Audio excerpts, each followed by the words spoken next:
Hello guys! Good afternoon yan mula sa Calgary, Canada. And grabe, napakainit.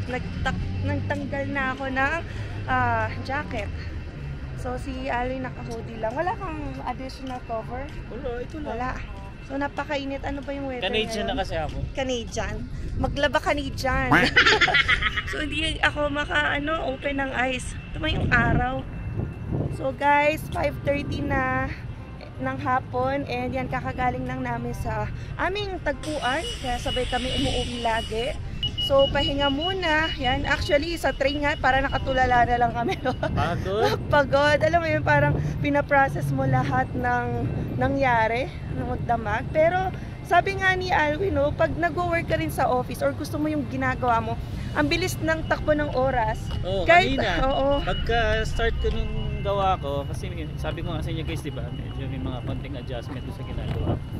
Tuloy-tuloy lang ako, tapos maya-maya, siya mag-alas 12 na pala. yes. Sabi ko, ang bilis ng oras ha, parang oo, pag wala ano lang, talaga, pag bored ka, o hindi mo gusto yung ginagawa mo, antay ka ng antay sa oras, pero pag okay naman, yan. Ganyan din ako kanina, parang nagkagulatan na lang kami ni Afshin, yung kasama ko. Oh, lunch na pala, ganyan. So, hapon na pala 4:30, kasi 4:30, pack na rin kami. Ayos ng mga files. Sobrang daming files namin talaga na inaasikaso. And ang problema ko lang talaga, ang dami kong paper cuts. Kasi ang tatalas talaga ng folders na hinahawakan namin. Alam mo yun, every client file, it can be thick or thin. Kaya, yun, sugat-sugat ang aking kamay. So, andito na pala ang sasakyan. Sakay muna tayo. Start pala. Ni-remote start na ni Alvin. Kasi nainitan daw siya. Papaanda rin niya ng for aircon. start na pala. So, usually, nagre-remote starter dito kapag winter, para i-on mo na yung heater kahit sa malayo ka. Yan, pero si Alvin, nag-on na agad. 15 degrees. Sa apps ko kasi kanina, failed, pero mandar pala. Hi. At least, diba? So, ngayon pala guys ay Thursday. And magkakaroon kami ng long weekend ngayong week. Kasi Monday is Victoria Day. So, holiday yan dito sa Canada. I think no, public holiday siya. Hindi lang dito sa Alberta. So, ang sabi ng boss namin, yung senior partner namin, we can leave early tomorrow. So 3 PM pa lang pwede na daw kami umuwi. Yes, so hindi kami sabay tomorrow dahil syempre, ba't hindi ko i-take yun, diba? Ba't ko aantayin si Alvin hanggang alas 5? So uwi ako ng maaga, yan, diba? Para makapag-enjoy pa ng long weekend. So yun yung kagandahan, no? Kapag office ka, tas ganun yung setup. Kasi yung iba, pag fixed sa time o kaya shifting, you have no choice but to stay until yung end ng shift mo. Yun nga, si Alvin sabi ko, hindi ba kayo ganyan na until 3 PM pag long weekend? Hindi, sa ano kami? Pag summer daw. Pag summer. Ayan, ako na naman yung may June iwan. Maaga, no? Friday namin hanggang 2 PM lang ata. Wow! Antayin mo ako hanggang 5.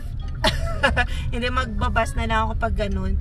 Tsaka kasi maganda rin naman mag-commute kasi summer na. So last time din pala, hindi na rin kami nagstay until 5 PM. Pinauwi kami ng maaga kasi yun yung Mother's Day ng Sunday. So, yung kina-Friday na nun. So, may mga ganun pa sa office namin, no? Pag may something, like event, Mother's Day, tas ngayong yung Monday nga na holiday, ay, yun, pwede na kami umuwi earlier para daw mas ma-enjoy yung, diba, long weekend. Super appreciate. Kasi, unpaid naman tayo, diba? So, might as well take it kasi ginaganap naman siya ng employer. So, yun, guys. Ito nga pala, sis, nare-realize ko na Thursday na, then bukas, Friday na naman. End na ng third week ko, so magpo-fourth week na ako ng internship and jobless pa rin tayo. I mean, internship to, pero wala pa tayong trabaho, guys. So, alam ko na upload na yung vlog namin na Kabado 20. So, ngayon, alam nyo yun, kumakabog na naman ang dibdib natin. Kasi another week is done without any job offer. Wala pa tayong alam kung saan tayo mapapadpad. And 4 weeks lang ang internship natin eh. Kasi sabi ko nga, sana may signs man lang kung saan ako mapupunta after. Sana ma-absorb ako dito. 'Di ba? Salamat sa mga nagpipray kasama namin. So, malalaman natin yan, no, kung magkaroon tayo ng job offer by next week. Kasi syempre, yun na yung last week ko sa internship. So, Abangan. abangan. Pinagpipray ko din yon. Sabi nga nung ni Sisa rin, yan. Kasama din siya nagpipray kasi yun yung sa Couples for Christ. Tinanong niya kasi kung ano yung desire of heart ko as of the moment. Siyempre, desire ko magka-work kasi kung wala ang work ko, hindi ko sila ma-extend. Parang critical talaga yung stage namin ngayon. Alam ko, maraming nakaka-relate yan kung sa mga students na wala pang work tas may dependence. So, very critical talaga na dapat magka-work kami. And yun nga, kung wala akong matanggap na offer ngayong May, so I still have the whole month of June and July to find work. Otherwise, ako lang yung magstay dito. O kaya, para magstay sila, Alvin, tourist sila, pero hindi siya makaka-work. So, biruin yun, mabigat yun mabigat yun. Pero pwede naman, nakaya naman na isa nag-work. Parang mababaliktad lang na ako yung mag-work if ever makahanap ako by July. Hindi, tapos siya magkakaroon ka niyan? Magkakaroon yun. Parang nafe-feel ko naman, i-grant ni Lord ang ating desire. Imposible naman within 2 months, no, kung wala nga akong offer dito sa firm na to. Parang imposible rin na hindi ako mag-work. Kasi I can take anything naman kung walang-wala talaga sa mga law firms. Sa other jobs, kasi kailangan lang natin ng tier 0 to 3 to be safe na ma-extend sila. If ever ba, halimbawa natanggap ka, anong tier yan? Saan siya papasok? I think tier 2 or 3. Yan. Basta pasok siya kasi legal assistant job siya and it requires yung makagraduate ka ng diploma program or course. Kasi kapag high school program, yun yung sinasabi nila na low skill job, yung mga tier 4 or 5 na mga papasukan mong job. Yun. Pero feeling ko magkakaroon ka niyan. Or siguro i-absorb ka. Feeling ko. Sana. Nakakaya kasi magmadali, di ba? Although nandiyan ang senior partner namin, he's ready and willing to speak with us. Pero kasi minsan busy talaga siya, alam niyo yun. Nakakaya naman na kahit minsan magla-lunch siya, makakaabala pa kami just to ask, will you be offering us a job soon? So, we will just wait kung dumating na ang papel. Kung meron, be happy. So, we'll take it. So, pray lang tayo guys. So, samahan nyo ako mag-pray. Salamat din sa mga nagpipray sa kasama namin. Yan. Okay? So, ngayon, since pa lang Friday and long weekend, yan, meron kaming pupuntahan. Na-invite kami ng aming neighbor. Yan, alam nyo yan, kapitbahay namin. Dito sa Canada, ang reputasyon ng mga neighbors, no, yung mga magkakapitbahay, hindi daw magkakakilala kasi walang masyadong lumalabas, no, hindi mo alam kung sino yung kapitbahay mo. Pero grabe, ito kapitbahay namin, nakilala namin, even, nung una pa lang, naglilipat pa lang kami, nakakwentuhan na namin, and Pinoy sila. Yan sila Ate Grace. So, in-invite kami. Nag-usap nga lang kami sa bakod eh. Oh, are you parang free? Parang chismisan lang yung alam yung marites. Chismisan ng marites.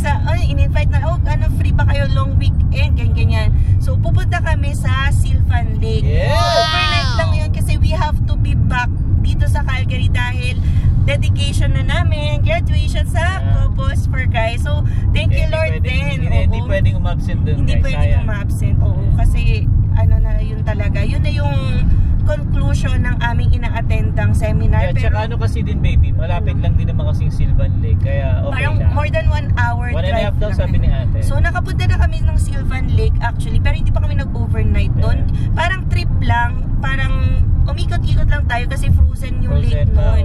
So yun yung kasama pa natin sila Mama Deb and Jason. Tapos nag-practice driving kami nila sa snow. Sa frozen. Sa frozen lake. So tingnan natin kamusta ba ang Sylvan Lake tuwing summer. Sabi nila talaga maganda doon, lalo na yung mga outdoor activities. Although tingnan namin yung weather, medyo may ulan sa gabi bago kami pumunta. So sana matuyo or basta masulit pa rin natin yung quick overnight natin or tour doon.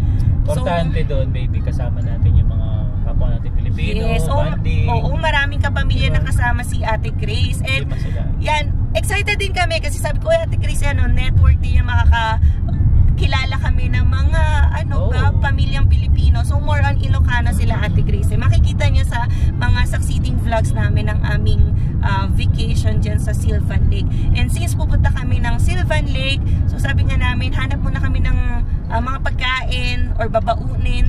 Syempre contribute din para syempre pang salo-salo dyan sa ating vacation by Friday night. Yan, until Saturday. So, yun. Hapon pa tayo uwi siguro. Hapon, basta just in time for our Couples for Christ. So yun, balak namin muna, since pauwi na nga, sunduin muna sila Ate Michelle, tapos si Zion, tapos labas na for grocery. Yan, para makabili ng mga dadalhin tomorrow. Yun, no? Excited na nga ako eh. Yan, diba? Kasi syempre, may panibago ka namang pamilyang makakasama, diba? Yes, oo. Sarap nung gano'n, yung feeling na parang welcome ka, diba, sa family nila.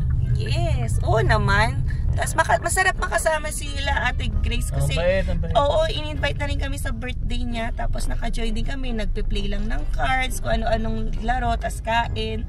Yun, parang nakakahanap tayo ng mga kapamilya dito sa Canada. Yun. So, andito na tayo sa Ogden Road. Ayan. Sunduin muna natin. And then, balak ni Alwin, before mag-grocery, ito na naman, si Mr. Goodwill. Hindi, alam mo yung marami ka nakikita. Gusto niya yung ganon. Parang yun yung window shopping ko nung, nag-aaral pa ako sa Pinas. Lagi gusto ko lang maglakad-lakad sa SM, ganyan. Ang favorite mall ko, SM North. Yun guys, ganyan. Libot lang ako ng libot. Kahit nung hindi pa kami magkakilala kahit hindi ko pa siya kilala, mag-isa lang ako. Isa lang siya nag-ano. Sa kwento niya sa akin. Kwento ko lang yun. Tapos nung naging kami na, kasama ka na. Ako. Wow. Movie. Wow. Yeah. Alam niyo ba guys, yung una pa lang. Whatever. Sabi niya, kwento ko na lang sa inyo, no? Sabi niya nung una, di nag-iya ako ng movie. Sabi niya, ay, sorry, hindi ako sumasama ng ng tayong dalawa lang. Gusto ko niya yung may mga kasama pa. Oh. Sabi ko pa sa kanya, sige, dito na ako sa taas, dun ka sa baba. Tapos ano rin naman pala, pumayag din naman. Whatever. So, hindi ko naman kasi alam kung naliligaw ka. Ligaw on stage pa yun. Oo. Diba? So, yun. Yun lang naman. So, naman si Alwin na, ano pa yun? 2018. 2018. Yes. 2018 ba? 2018, no. Tapos na ako mag-take ng bar. Tama. Yan, okay. Nandito na tayo. Mamaya na ulit. A few inches later.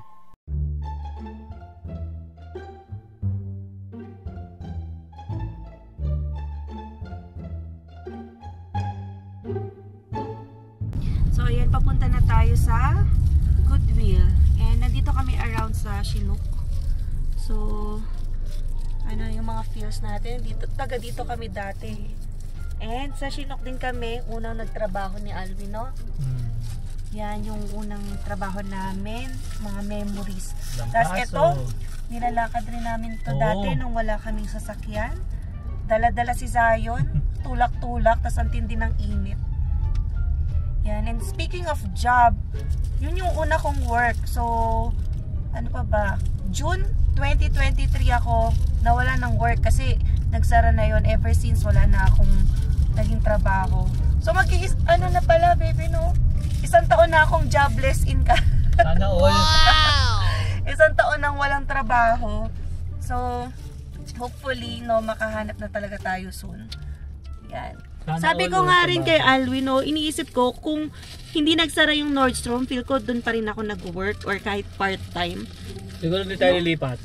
Pwede rin, baka hindi rin kami lumipat kung hindi nagsara yung Nordstrom. Kasi syempre alam mo yung mga consideration of certain factors bago ka mag-decide.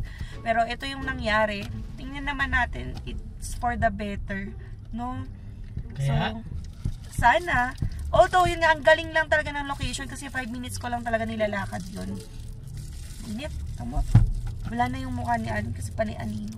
Kaya guys, nung una pa lang kami dito, nag-apply talaga ako dyan. Tinarget ko na rin agad talaga tong Chinook Mall kasi nga malapit lang. Malapit lang. Tapos, syempre, adjustment. So, habang naghahanap ka ng mas okay na trabaho, why not utilize yung malapit sa'yo, diba? Kaya, din. Kaya chinaga ko yun. Tapos, nung nakahanap ka rin ng works, iniwan mo pa rin to, no? Ay, pinili mo pa rin siya. Tinuloy mo as second job, part-time. Kasi nga, malapit lang. Sayang So, yung mga ganong work. So, sana magka-work na rin tayo. Sana naman. Pero hindi na 5 minutes kasi malayo na tayo dito. Or if downtown, ganyan pa rin yung biyahe ko. Kung ano yung biyahe ko sa state tsaka sa practicum ko ngayon. Which is okay na okay sa akin, guys. Maganda. Pero okay sa'yo yan. Halimbawa, sa downtown. inoperan ko. tatanggapin mo talaga siya. Tingnan natin if the price is right. Wow! Siyempre naman, graduate ka ng, say, nagbayad ka ng tuition as an international student, dapat you know your worth pa rin. Hindi ka naman mag-start as talaga, minimum. Zero knowledge ka, hindi ka naman na yung parang pinulot lang ko saan tapos pinagtrabaho ng legal job. So, dapat ma-recognize din nila yung skill mo tsaka experience mo. So, tingnan natin. Wow, nag-a-assume na wala pang job offer. So, yun. Okay. Pero ako baby, tatanungin. Okay na, parang siguro pwede na din doon pang simula. Pero yun nga pala na syempre, dapat hindi pala choosy kasi nagdedelikado ang ating visa. So, para lang pang extend siguro kung ganun talaga yung rate, if ever mababa talaga, kunin pa rin para lang maka-extend ako sa visa niya. Tapos maka-apply ako ng PGW. Kasi yun yung pinaka-importante talaga is ma-extend muna kami. Then sabi ko nga sa kanya, saka na mamili. Oo, pagka na-apply mo na yun, then saka mamili ng iba. At least, na-i-process natin yung papers natin. Yun ang mahalaga. Pero maganda rin syempre, hindi ko i-give up while the paper is processing kasi bawal naman. May work ka nga tapos in the middle of processing ng PGWP mag-quit na agad ako. So dapat i-maintain mo hanggang ma-approve ka. So yun. So grabe no, ang daming mangyayari sa mga next few weeks kasi ito na ang pa-end na talaga ang aking practicum. So update ko kayo guys kung ano yung transition na naman sa aming buhay. Yan, we'll see. Yun yung makakasweldo na siya, oh. Sabi ko nga, parang napasarap na rin na wala akong trabaho. Ba't hindi natin ituloy? Ilang taon ka? Isang taon lang. Isang taon walang trabaho? Grabe ka naman. Sana all? Grabe ka naman. Student ako, no? Yan, nakakatulong naman ako sa vlog. Araw-araw yan, guys, no? Nagpupuyat tayo. Tapos, rin ako, nagka-copy trade din ako. So, may mga natutulong naman ako sa'yo kahit paano. Yan. Pwede. So, tingnan natin ang mga susunod na kabanata. So, ngayon, lang tayo? Live one day at a time. So, ngayon, libot muna tayo. Then, tomorrow, after work, yan, pupunta na tayo sa ating bakasyon. Yes. Excited na ako dyan. Silver Lake. Bili kami sa mamaya ng mga barbecue stick para makapag-ihaw ng hotdog. Ganyan. May mga sausage or hotdog pa kasi kami. Pure Foods yun. Gagawa si Ate Michelle ng lumpia. Lumpiang Shanghai. Pure Foods yun guys, yung hotdog namin. Pure Foods hindi. Ang hirap kaya bumili ng Pure Foods dito. Sobrang nag-crave na ako. Tender, juicy. Nung umuwi ako sa Pilipinas, baby. Yun, talagang... Kinain mo? Oo. Grabe naman. Ang mura sa Pinas. Ang alam ko yung huli kong alis, 200 pesos per kilo. 1 kilogram. 200 dito guys, may nagbebenta $50. And maraming pumapatos noon. Syempre, na rin, cravings, why not din, 'di ba? Pero parang hindi siya sulit na parang sobra-sobra. Hindi lang 2,500 pesos. Oo, times 10 yung worth ng tender juicy hotdog dito. Pero syempre, sabihin mo nga importation, whatever, kasi nasa Canada ka. Sabi ko, iipunin ko na lang din yung yung takam ko sa hotdog. Mabubuhay naman ako kahit walang hotdog. Although yan nga, may cravings tayo. May hotdog naman ako. Vienna sausage. Several song-filled hours later. Laki-laki na ng baby ko, oh. Hindi na kasya sa stroller. Hindi na kasya? Ganito mo, ikot mo na lang. Yan. So guys, favorite spot namin ni Emma. Pampalibang lang guys. Na-stress ako kanina eh. Sobrang iba yung ginawa ko kanina, talagang dire-diretso. Walang tayo-tayo ata ako dun eh. Yung pamula maga hanggang lunch. Ay nako. So yun, pasok muna tayo guys. Ikot lang muna kami dito. Then mag-grocery lang kami mamaya. Kamatis ba meron pa? So yun guys, dito muna kami sa TNT kasi mamimili kami nung kailangan namin para bukas.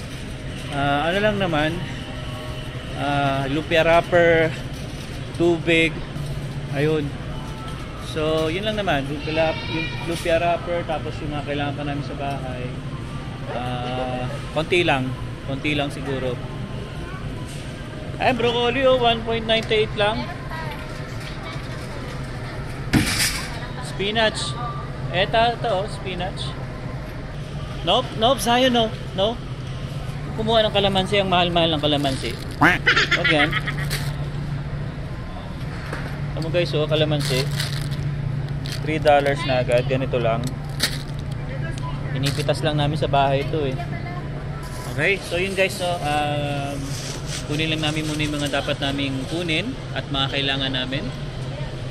Alright? Ayan, so si Sayon guys, meron sariling grocery cart. Ayaw pa tayo, gusto niyo siya din. Siyempre naman, bida yan eh. Siya ang bida namin eh. Okay, ayan na po ang napamili namin, pambaon. Hindi naman, syempre pang ulam din namin kaya may mga talong at mga gulay dyan, spinach, munggo. Kala ko nga magtitinda kami ng chichirya eh. Grabe ka naman. Lagay mo natin iba. So, yan hindi, nasupot ko na nga yung iba, ayan. So, nalimutan ng mga bag. Kaya sa bahay na lang. So, basang-basa pala yung daan, no? Nakaulan lang. Zion, let's go inside na.